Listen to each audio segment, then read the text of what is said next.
हेमंत अत्री, बंगाल एक बहुत अहम सूबा है, क्योंकि दो तरह के कयास है। एक प्रशांत किशोर का बयान कुछ दिन पहले आया था कि बंगाल उड़ीसा में बीजेपी की सीटें बढ़ सकती है, घटेगी नहीं, उनका आकलन था। और एक दूसरा पक्ष है कि ममता बनर्जी बहुत कड़ी टक्कर दे रही, हो सकता है बीजेपी की सीटें कम हो जाए। लेकिन जो सूबा जहां से बीजेपी को झटका लग सकता है उसमें महाराष्ट्र माना जा रहा है, उसमें कर्नाटक माना जा रहा है, उसमें राजस्थान में चूंकि मैक्सिमाइज बीजेपी कर चुकी थी पीक, तो राजस्थान माना जा रहा है, बिहार माना जा रहा है। आपको ये तस्वीर क्या दिख रही है इस बार? देखिए अजीत जी, एक बात बड़ी स्पष्ट है कि सीधी सीधी कांटे की लड़ाई अगर बंगाल में है तो वो इन दोनों के बीच में ही है, ममता बनाम क्या नाम है बीजेपी।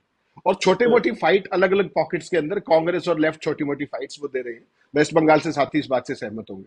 लेकिन यहाँ पर जो सबसे बड़े स्टेक्स है बंगाल में आज की तारीख में, और जिस तरीके का गवर्नर्स का भी वो रहा, जिस तरीके से केंद्र का उनके साथ जो व्यवहार रहा, मनरेगा के पैसे को लेकर के झगड़ा हुआ, सीबीआई ईडी का जो रोल रहा, एक चीज तो हम सबको माननी पड़ेगी कि इस सारे के बावजूद ममता बनर्जी जिस तरीके से, जिस शिद्दत से लड़ रही है, तो एक अकेली महिला पूरे मोदी के जगरनॉट के साथ जिस तरीके से लड़ रही है, और वो पोलिंग परसेंटेज में रिफ्लेक्ट हो रहा है कहीं ना कहीं। हमेशा ये माना जाता है कि पोलिंग परसेंटेज का बढ़ना वो निश्चित तौर पे जो सत्तारूढ़ पार्टी है उसके लिए खतरे का संकेत होता है। लेकिन मुझे इतना नहीं लगता, ना तो मैं जो आपने जिनका जिक्र किया कि उन्होंने कहा कि बंगाल के अंदर ये हो सकता है, उड़ीसा में हो सकता है, उनकी बैकग्राउंड आप हम सब जानते हैं। लेकिन हमारा जो व्यक्तिगत फीडबैक है साथियों से बातचीत का, उनका ये मानना था कि बीजेपी कंटेस्ट में है, पिछली बार जितनी सीटें शायद ना ले पाए, शायद ना ले पाए वाज द वर्ड, और 2-4 सीटें प्लस माइनस की गुंजाइश वहां पर है, और एडवांटेज वहां पर ममता बनर्जी को है इस चुनाव के अंदर खासतौर पे। ये अभी तक का फीडबैक था। अब आज की पोलिंग परसेंटेज किस दिशा में जाती है, नैरेटिव का क्या स्थिति बनती है? देखिए एक बात तो बड़ी स्पष्ट है, ममता बनर्जी के प्रति जिस तरीके का रवैया उनकी सरकार के प्रति, उनके सारे जन कल्याणकारी नीतियां हैं, उनके पैसे को लेकर के, और ओवरऑल जो केंद्र का रुख रहा है, उसमें ममता बनर्जी को सिंपैथी मिलती है, एक महिला होने के नाते भी और एक मुख्यमंत्री होने के नाते भी। और केंद्र सरकार का जो रवैया है आक्रामकता का, वो कहीं ना कहीं बंगाली उसको पसंद नहीं कर रही है, बहुत सारे वहां के साथियों ने बताया। लेकिन जो बात कर रहे हैं कि बीजेपी बहुत बुरे तरीके से हार जाएगी, वैसा मुझे नहीं लगता। मुझे लगता है कि बीजेपी को पार्शियली कुछ लॉस हो सकता है, क्योंकि पिछली बार जो उनकी सीटें आई थी वो अनएक्सपेक्टेडली हाई थी, और इस बार चूंकि ममता बनर्जी सारे के सारे होल्स को ग्रिप करना चाहती है, उनको क्लोज करना चाहती है, उनको भी चुनाव लड़ने की जो मैन टू मैन मार्किंग का, देखिए कार्डर उनका बड़ा है बंगाल के अंदर, उनके पास इमोशनल इश्यूज भी हैं। मछली वाले इश्यूज को देखिए आपने कितना बड़ा इशू बना लिया ममता बनर्जी ने, उन्होंने तुरंत उस बात को पकड़ा, हालांकि वो रेफरेंस बिहार का था, लेकिन तुरंत ममता बनर्जी, क्योंकि she is a professional politician, उन्हें तुरंत बंगाली अस्मिता से जोड़ करके, सारी चीजों से जोड़ के, क्योंकि बंगाली लोग मछली खाते हैं और वो वहां पर्व त्योहार के समय भी खाते हैं, उनके फूड हैबिट का हिस्सा है। तो प्रधानमंत्री मोदी की फितरत है कि मछली मटन को उन्होंने जोड़ दिया जाकर मुगलों से, और हैरानी होती है कि भाई मुगल ही थोड़े मटन मछली इस देश में लेकर आए। मैं बार बार अपने वीडियो में मैंने कहा, रामायण काल और महाभारत काल देखिए। रामायण काल में जो लक्ष्मण जी शिकार करने गए, जब सीता वनवास पर थी, तो क्या शिकार करने गए थे? हिरण का। क्या करते वो? राजा दशरथ शिकार कर रहे थे, क्या करते? जो श्रवण कुमार के माता पिता जब पानी पिलाने के श्रवण कुमार ले गए, और जो पौराणिक काल में जो इतना शिकार होता था, क्या होता था, और पौराणिक कथाओं से लेकर और राजे रजवाड़े क्या करते थे। तो ये सब आप उनके खाने पीने को मुगलों से जोड़ दीजिए, तो ये तो मोदी की फितरत है। उसको ममता बनर्जी ने बंगाल की अस्मिता से जोड़ा, अभिषेक बनर्जी ने अपने भाषणों में कहा, ये बात सही है। लेकिन बात यह है, फिर से हेमंत अत्री, एक सवाल, उसके बाद अनिल शर्मा आपके पास आता हूं, कि जहां जहां बीजेपी को लगता है कि बीजेपी के लिए चुनौती है, उनमें उन राज्यों का मैंने जिक्र किया, क्योंकि बीजेपी के लिए या मोदी के लिए नारा 400 पार का है, यहां सवाल 272 का है। क्या 272 पार करने के लिए या 272 से पहले रोकने के लिए जिन राज्यों में इंडिया गठबंधन को उम्मीद है, उनमें से जिन राज्यों का मैंने जिक्र किया, चाहे वो यूपी हो, चाहे बिहार हो, चाहे कर्नाटक हो, चाहे बंगाल हो, चाहे महाराष्ट्र हो, इन राज्यों में लगता है, यूपी में तो पता नहीं क्या होगा, लेकिन बाकी 4-5 राज्यों में, तो क्या लगता है, क्या तस्वीर रिपीट कर रहा हूं, कि तेजस्वी हो, या महाराष्ट्र में जैसे अभी हमारे साथ सुरेंद्र राजपूत थे, उन्होंने कहा हम काफी बेहतर कर सकते हैं, तो क्या लगता है कि ऐसे इन राज्यों में बीजेपी को पूरी ताकत से इंडिया गठबंधन रोकने में कामयाब होगा? देखिए अजीत जी, बड़ा अच्छा सवाल है ये, और इस पे लगातार, जिस दिन आपको ध्यान होगा, जब 16 तारीख को चुनाव घोषित हुआ था, उस दिन भी हमने बहुत लंबा कार्यक्रम किया था सारों ने। और उसके बाद लगातार जितने भी चीजें हमने की हैं, एक बात बड़ी स्पष्ट है अजीत जी, बंगाल के अंदर Mamata Banerjee officially India alliance का हिस्सा नहीं है। सीट शेयरिंग उन्होंने नहीं की है, उन्होंने अकेला जाने का फैसला किया है। एक चीज उसमें जरूर है कि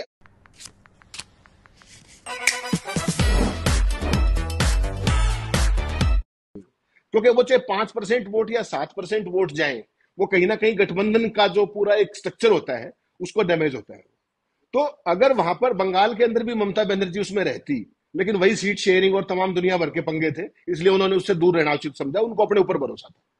लेकिन जो महाराष्ट्र की जो आपने बात की, जो आपने बिहार की जो बात की, वो जो झारखंड की आपने बात की, एक बात बड़ी निश्चित मान के चलिए कि वहां पे अलायंस बड़ा अच्छा चुनाव लड़ रहा है, इसमें कोई शक नहीं। बीजेपी की अपनी फॉल्ट लाइन्स तो है ही, उसके बावजूद भी इन सारे स्टेट्स जिनका आपने जिक्र किया है, उनके अंदर गठबंधन, जहां पर कांग्रेस अकेले चुनाव लड़ती है, उससे बेहतर मुझे लगता है इंडिया अलायंस चुनाव लड़ रहा है। आप महाराष्ट्र की बात कर लीजिए, आप बिहार की बात कर लीजिए, आप उत्तर प्रदेश की बात कर लीजिए, ये 3 मेजर स्टेट्स हैं। इवन झारखंड की भी बात कर लीजिए, वहां रैली भी होने वाली है। तो वहां पर जो स्थिति है बंगाल के अंदर, मेरा ये मानना है, अगर ममता बनर्जी इंडिया अलायंस का ऑफिशियली हिस्सा बन के सीट शेयरिंग करती, तो बीजेपी को ज्यादा इफेक्टिवली डैमेज कर सकती थी और शायद सिंगल डिजिट में भी आ जाती। लेकिन चूंकि अब देखिए वोट 4 जगह बट रही है, तो कहीं ना कहीं भारतीय जनता पार्टी को भी उसका जो थोड़ा सा जो नुकसान होने वाला था वो कम होगा, क्योंकि विपक्षी वोट भी बटे हैं।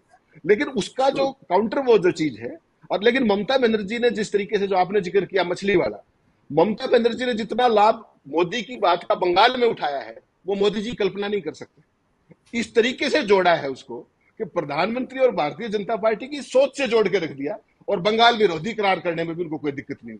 ये चीजें अजीत जी वोटिंग पैटर्न को कहीं ना कहीं इफेक्ट करती है, और ममता उस काम की चैंपियन है। उन्होंने इमीडिएटली उसको पकड़ा, उसके बाद हर भाषण को देख लीजिए आप, मछली का जिक्र वो हर जगह जरूर करती। तो बिहार की जो आप बात कर रहे हैं, बिहार में तेजस्वी बहुत अच्छा चुनाव लड़ रहे हैं, कोई शक नहीं है, लेकिन उनका भाग्य कितना साथ देता है, वो आपने पिछली बार विधानसभा में भी देखा होगा, कितने क्लोज मार्जिन से वो रह गए सत्ता में आने से। लेकिन उन गलतियों से भी कहीं ना कहीं सीखा है। सीट शेयरिंग भी इस बार उन्होंने ज्यादा ली है बनिस्बत के जो विधानसभा में जो गलती की थी। कांग्रेस का स्ट्राइक रेट को देखते हुए सीटें मिली थी जी जी, तो इस बार उसको भी उन्होंने गलती को एड्रेस किया है। इसी तरीके से उद्धव ठाकरे ने भी वहां पर बिल्कुल इफेक्टिवली ना केवल सीटें बड़ी प्रोपोर्शनेट शेयर की हैं, बाकायदा एक तरीके से न्याय होता भी दिखा है और अलायंस लड़ता भी दिख रहा है। भारतीय जनता पार्टी की अजीत जी सबसे बड़ी प्रॉब्लम जो इस बार आप महसूस करेंगे ना, वो बात बाहर नहीं आ रही, मीडिया उस पर डिस्कस नहीं कर रहा। 40 से 42% जो बीजेपी के टोटल कैंडिडेट है पैन इंडिया, वो इंपोर्टेड आइटम है, जो बीजेपी के कैडर की सबसे बड़ी पीड़ा है। बीजेपी का कैडर देखिए हमेशा चार्ज रहता है, और वो फुल ऑल गन्स ब्लेजिंग जाता है चुनाव के अंदर।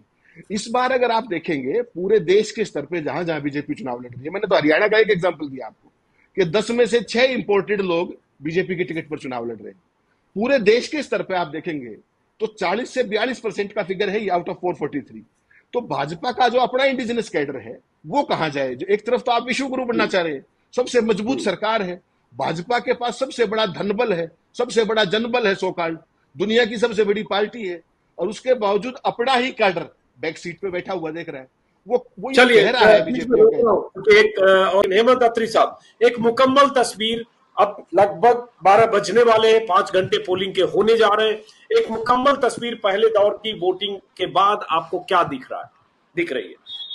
देखिए अजीत जी, जो 21 राज्यों में जो आज चुनाव है, इसमें देश की ऑलमोस्ट 1/6 पॉपुलेशन जो वोटर्स हमारे हैं, वो आज अपना वोट का अधिकार यूज कर रहे हैं। और ये आप देखिए 7 फेसेस में सबसे बड़ा फेस है आईएस जो है ना, सबसे ज्यादा number of votes, number of seats यहाँ पर। अब जो सबसे इंटरेस्टिंग बात है कि जो अभी पोलिंग परसेंटेज हमें दिख रही है, क्योंकि मोस्ट ऑफ द कंट्री ज्यादातर जिन हिस्सों के अंदर आज पोलिंग है, सबके अंदर, ऑलमोस्ट सबके अंदर मैं कह रहा हूं कि हार्वेस्टिंग का सीजन है और गर्मी का चूंकि मौसम है, तो फर्स्ट हाफ के अंदर आप देखेंगे कि जो वोटिंग की जो स्पीड होनी चाहिए थी वो उतनी पिकअप नहीं करी है रिलेटिवली। तो उसका कारण केवल क्या है कि जो सुबह जो ठंडा मौसम होता है उसके दौरान लोग हार्वेस्टिंग पे जाते हैं, और दोपहर बाद और शाम के समय एकदम आपको दिखेगा इसमें पीक राइज होगा। जिन सीटों पर आज जहां पर वोटिंग हो रही है 21 राज्यों के अंदर 102 सीटों पर, अगर आप पिछली बार का ध्यान करेंगे अजीत जी, तो यहां पर 69.66% वोटिंग हुई थी। इन सारी सीटों को मिला करके। अब इसमें देखा जाना यह है कि जो वोटिंग परसेंटेज है, आपको पता है कि वो सबसे महत्वपूर्ण क्राइटेरिया अगर किसी चुनाव को लेकर के है, तो सबसे सिंगल लार्जेस्ट जो हम चुनाव से पहले, काउंटिंग तो एक बात है, देखिए वो तो सारे फिगर सामने आ जाएंगे। अभी जो ट्रेंड अपने को दिख रहा है वो हार्वेस्टिंग सीजन के कारण थोड़ा सा स्लो है, और वो gradually that will pick up during the day, और 2 बजे के बाद उसमें और तेजी आ जाएगी। पहली बात तो मैं ये कहना चाह रहा था। दूसरी बात जो मैं कहना चाह रहा था कि पिछली बार का अगर आप आंकड़ा देखें, कभी केवल इन्हीं 102 सीटों का, तो उसमें 36 सीटों पर पिछली बार बीजेपी और कांग्रेस आमने सामने थे। पिछली बार की बात कर रहा हूं, उनमें से 30 बीजेपी जीती थी। इस बार 45 सीटों पर बीजेपी और कांग्रेस आमने सामने है। यहां पर एक थोड़ा सा फर्क है, इसमें 45 पर डायरेक्ट फाइट है, और उसमें जो अभी तक चला आ रहा था कि जो बीजेपी का जो प्रचार तंत्र प्लस मीडिया प्लस सारी चीजें प्लस धनतंत्र या जो भी आप कहिए, उसमें उनको हमेशा से ही एक मेजर चंक का फायदा मिलता है उस सारे के कारण। लेकिन इस बार जो तमिलनाडु की जो स्थिति आप देख रहे हैं, या असम की जो स्थिति देख रहे हैं, या नॉर्थ ईस्ट की जो स्थिति देख रहे हैं, वो तमिलनाडु तो खैर पहले भी वैसा ही था, बाकी स्टेट्स के अंदर वो वन वे ट्रैफिक नहीं दिख रहा है एज ऑफ नाउ। जिस तरीके का जो माहौल था ना, पोलिंग परसेंटेज भी वो बता रही है, और वो जोश भी अब तक नहीं दिखा। उसका कारण हार्वेस्टिंग हो सकती है, उसका कारण कुछ और भी हो सकता है। लेकिन अगर ओवरऑल सिनेरियो को देखेंगे, पिछले 3-4 दिन के अंदर अजीत जी एक खास तरह का नैरेटिव आया है, आप भी स्वीकार करेंगे उस बात को, कि जिस तरीके से राहुल गांधी ने खुल करके कॉन्फिडेंस देने की कोशिश की कि देखिए ये 150 से नीचे है, वो और कॉन्फिडेंस उनका हो सकता है, जो भी हो सकता है, लेकिन कांग्रेस के जो पहली जो चुनाव लड़ने की जो मजबूती थी वो कहीं ना कहीं अब दिखी है। आत्मविश्वास, चाहे वो उनके साथ अखिलेश के साथ जो उनका प्रेस कॉन्फ्रेंस थी, आपने भी देखी होगी दिल्ली के अंदर, नोएडा के अंदर जो थी, और वो सारी चीजें बेसिकली कांग्रेस पार्टी का जो काडर था उसको थोड़ी सी एक साइकोलॉजिकल मजबूती मिली है कि यार हम चुनाव की तरफ बढ़ रहे हैं, ठीक चुनाव की तरफ जा रहे हैं। और जो प्रदीप गुप्ता वाले सर्वे की भी जो बात आई, प्रदीप गुप्ता का सर्वे भी कुछ कह रहा है, कुछ कह रहा है, हम उसके अंदर पूरे ना भी जाए। वो सबसे महत्वपूर्ण जो बात मुझे लगी और जो शेयर करनी चाहिए हमारे दर्शकों से, वो ये है कि अच्छी बात 10 सालों के बाद के मुद्दों के ऊपर कहीं ना कहीं चुनाव दिखाई दे रहा है। जो मुद्दे बिल्कुल ही खत्म हो गए थे, चाहे वो बेरोजगारी का मुद्दा है, चाहे महंगाई का मुद्दा है, चाहे तमाम लोगों के मुद्दे हैं, उस मुद्दे पर एटलीस्ट ये चुनाव आ रहा है। मुझे इस बात की खुशी है कम से कम। और तीसरा महत्वपूर्ण बात जो इस सारे में आप देख रहे हैं कि भारतीय जनता पार्टी को जो अभी तक ये मान रही थी खुद भारतीय जनता पार्टी के लोग भी और उसके समर्थक भी कि हम इनविंसिबल हैं, हमें कोई हरा नहीं सकता है, उनके कॉन्फिडेंस कहीं ना कहीं हिला है। वो कितना हिला है, ग्रास रूट पे क्या स्थिति है, वो तो देखिए 4 जून को जैसा आपने कहा वो सामने आएगा। लेकिन इस सारे खेल के दौरान चाहे मीडिया ने जो भी रोल अपनाया, मुख्य धारा के मीडिया ने, ग्रास रूट के ऊपर जो सेंटीमेंट्स थे वो रिफ्लेक्ट होने लगे हैं टू सम एक्सटेंट। ये एक अच्छी बात है जो लोकतंत्र के लिए एक शुभ संकेत जिसको आप कहिए। नहीं तो वन वे ट्रैफिक किसी का भी हो अच्छा नहीं होता। चुनाव हो तो चुनाव दिखना चाहिए, आमने सामने का संघर्ष दिखना चाहिए, विपक्ष भी होना चाहिए। इस सारे में जो इस बार दिख रहा है अजीत जी, वो मुद्दे अब कहीं ना कहीं पिछले 5-7 दिन में आप भी फील कर रहे होंगे इस बात को लगातार, वो मुद्दे दिखने लगे हैं सरफेस पे कहीं ना कहीं। वो एक बहुत ही शुभ संकेत मैं मानता हूं।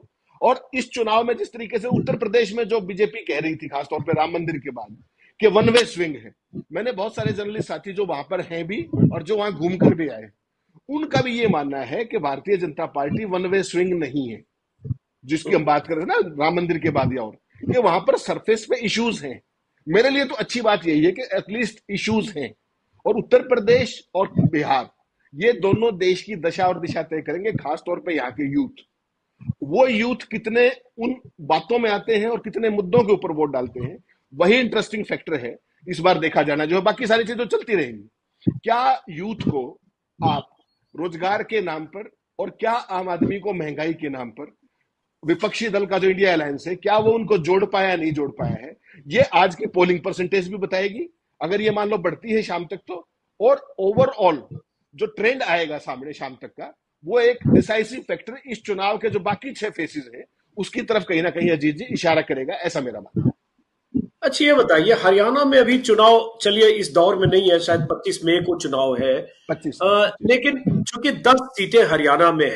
अच्छा, ये बताइए, हरियाणा में अभी चुनाव, चलिए इस दौर में नहीं है, शायद 25 मई को चुनाव है, 25 लेकिन चूंकि 10 सीटें हरियाणा में है, बहुत तरह की के बदलाव भी बीजेपी ने किए, मुख्यमंत्री को ही अचानक हटा दिया खट्टर को, और बीजेपी ने कुछ अंदर खाने, बहुत तरह की रणनीतिक बदलाव भी किए होंगे। हरियाणा में चुनाव अभी भले इस दौर में नहीं है, जैसा कि मैंने कहा 25 तारीख को है, लेकिन वहां क्या लग रहा है हरियाणा में? चूंकि आप हरियाणा में रहते हैं, रोहतक में रहते हैं, हरियाणा के रहने वाले हैं, हरियाणा को आप ज्यादा बेहतर समझते होंगे, और जहां बीजेपी ने ज्यादा हासिल किया वहीं उसका नुकसान जोड़ा जाएगा, कहां कहां नुकसान है? देखिए अजीत जी, अगर बिल्कुल विशुद्ध भाषा में, पत्रकारिता की भाषा में बात करें, जिस दिन भारतीय जनता पार्टी ने अपने कैंडिडेट्स घोषित किए थे, 10 सीटें हरियाणा में, 10 की 10 बीजेपी के पास है और पिछली 2 बार से है, आपको ध्यान होगा। उस दिन जब भारतीय जनता पार्टी ने 6 इंपोर्टेड लोगों को टिकट दिया, तो उसके काडर के अंदर बड़ा सीवियर रिएक्शन था कि हमारे लोग कहां जाए। और उसका सबसे बड़ा जो साइकोलॉजिकल एडवांटेज था, जो बेनिफिट था, वो सीधा सीधा कांग्रेस को मिलने वाला था। उस दिन ये लग रहा था कि कांग्रेस पार्टी 5 सीटों पे कम से कम और 6 सीटों पर मैक्सिमम, क्योंकि आपको ध्यान होगा कुरुक्षेत्र की सीट पे आम आदमी पार्टी भी लड़ रही है, तो बिल्कुल कांटे का मुकाबला। 5 सीटों पे 100% कांग्रेस थी और 6 सीटें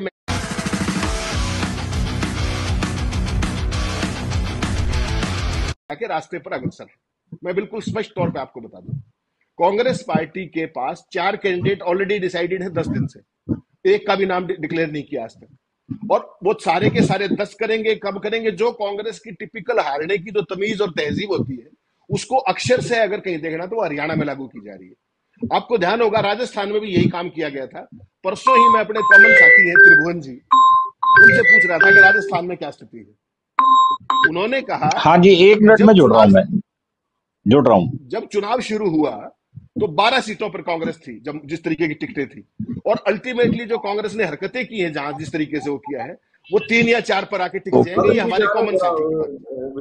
तो अब हरियाणा के अंदर हालत ये है जी कि जो 5 सीटें आप 100% जीतने वाले थे, कैंडिडेट डिक्लेयर ना करके, आप देखिए आज हम जब बात करें 19 तारीख है और 25 तारीख को पोलिंग है हरियाणा में। इट इज लेस देन 36 दिन, और पार्लियामेंट कंस्टिट्यूंसी काफी बड़ी होती है। कांग्रेस पार्टी जिस तरीके से हाराकारी करती आई है, वो हरियाणा में दोबारा से कर रही है, आत्महत्या के रास्ते पर अग्रसर है। मुझे ये कहने में कोई संकोच नहीं है। जिनको भारतीय जनता पार्टी को हराने का सर्वश्रेष्ठ मौका था इस बार, कांग्रेस पार्टी को हैंड्स डाउन 50-50 तो था ही था, वो जो साइकोलॉजिकल एडवांटेज था वो कांग्रेस पार्टी ने कंप्लीटली गंवा दिया है। और कांग्रेस पार्टी के जो दिग्गज हैं, I am very sorry to say, वो भाजपा को हराने से ज्यादा एक दूसरे को औकात दिखाने में ज्यादा लगे हुए। ये कांग्रेस पार्टी की त्रासदी सदा से रही है और इस बार वो ज्यादा खुलकर सामने आ रही है, और इसका बहुत बड़ा खामियाजा, क्योंकि आप जानते हैं भारतीय जनता पार्टी किन चीजों की चैंपियन है। आपने ऑब्जर्व किया होगा हरियाणा के तमाम पार्लियामेंट्री कंस्टिट्यूंसीज में किसान जो है बीजेपी और जेजेपी के नेताओं को घुसने ही नहीं दे रहे। तो कांग्रेस पार्टी के पास अगर कैंडिडेट्स होते तो उसका कितना बड़ा लाभ होता।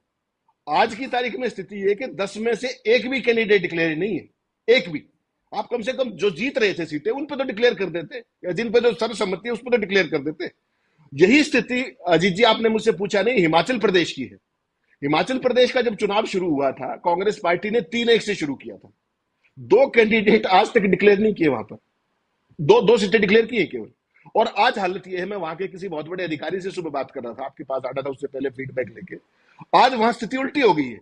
आज वहां बीजेपी अपेरेंटली 1-3 से 3-1 हो गई है साइकोलॉजिकली। अभी तो देखिए वही आप वाली बात है कि काउंटिंग होगी, लेकिन जिन जिन स्टेट्स के अंदर, खासतौर पर हरियाणा जैसी स्टेट, जहां मनोहर लाल खट्टर का 9.5 साल का जो भी शासन था, जिसके कारण उनको बदला गया, कितना बड़ा एडवांटेज है कांग्रेस पार्टी के पास। 12 मार्च को मनोहर लाल खट्टर बदले गए थे और आज तक एक भी कांग्रेस का कैंडिडेट नहीं आया। यह दिखाता है कि कांग्रेस पार्टी के लिए आपस की लड़ाई ज्यादा महत्वपूर्ण है, भारतीय जनता पार्टी से बाद में निपट लेंगे। जो अशोक वानखेड़े जी जो बात कह रहे थे, जो मैं सुन रहा था, वो बात 100% सटीक बैठती है कि कांग्रेस पार्टी को लोग वोट डालना चाहते हैं, लेकिन कांग्रेस पार्टी ये कह के तुम हम वोट डाल के दिखाओ, उस सूरत में कांग्रेस पार्टी खड़ी हुई है। तो राहुल गांधी कोई कुछ कर ले, प्रियंका कुछ कर ले, खड़गे साहब कुछ कर ले, जब तक ये क्षेत्रीय क्षत्रपों को आप टेम नहीं करेंगे, तब तक कांग्रेस पार्टी का भला नहीं होने वाला है। ये हरियाणा में भी साफ हुआ, या आपने राजस्थान में भी देखा, या आप हिमाचल प्रदेश में देख लीजिए, और किसी भी हिस्से में देख लीजिए, कांग्रेसी बाज नहीं आ रहे हैं, और खास तौर पे दिग्गज। और उसका सबसे बड़ा खामियाजा आम वर्कर को भुगतना पड़ रहा है और देश और प्रदेश को एट लार्ज भुगतना पड़ रहा है।